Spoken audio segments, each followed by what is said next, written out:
মাগরিবের পরে কারোর সঙ্গে কথা না বলে এই দোয়াটি 7 বার পরে আল্লাহ তাআলার কাছে যা চাইবেন আল্লাহ আপনাকে তাই দান করবে। অভাবে আছেন, ঋণগ্রস্ত আছেন, মাথায় টেনশন, ঋণের বোঝা, বাড়িতে থাকতে পারতেছেন না, আল্লাহ সব আপনার পেরেশানি দূর করে দেবে ইনশাআল্লাহ, যদি আপনি আমলটি করতে পারেন। আমল মানুষের জীবন বদলিয়ে দেয়, আমল মানুষের জীবনকে পরিবর্তন করে দেয়। আল্লাহ তাআলা আপনার সব দোয়া কবুল করে নেবেন ইনশাআল্লাহ।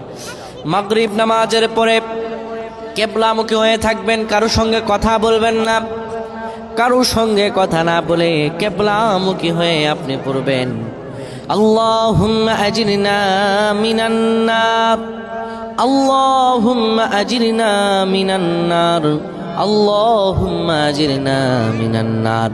যদি এটি আপনি মাগরিব নামাজের পরে কারোর সঙ্গে কথা না বলে পড়ে 7 বার পরে দুটি হাত তুলে আল্লাহর কাছে দোয়া করেন, আল্লাহ জাহান্নামের আগুন থেকেও বাঁচাবেন এবং আল্লাহ আপনার সব দোয়াগুলো কবুল আর মঞ্জুর করে নেবেন। আল্লাহুম্মা আমিন।